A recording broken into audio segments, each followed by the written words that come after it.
Hi friend, हे बघा आम्ही आलोय मिसळ खायला. साधना मिसळ बघू शकता. खूप टेस्टी असते खायला. आम्ही तर कधी पण येतो बाबा. खायचं मन केलं की डायरेक्ट साधना मिसळला. आणि वरून पाऊस पडतोय, काय मज्जा येते खायला. गरम गरम मिसळ. हे बघा तरी, हे बघा काळी तरी आणि कोणती तरी हो, हा रस्सा, 2 रस्सा आणि त्याच्यासोबत पापड पण येतोय, कांदा. हे बघा दही, ते दे ग घेऊ.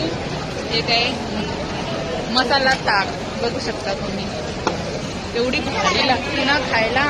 जर कोणी नाशिकला जर आले ना तर जरूर इथं मिसळ खायला या. मिसळ खाल्ल्याशिवाय जाऊ नका अजिबात जाऊ नका मिसळ खाल्ल्याशिवाय. आणि मला तर हात तर आवडतो बाबा हे जास्त काळा. आणि ही मेन म्हणजे चुलीवर बनवतात.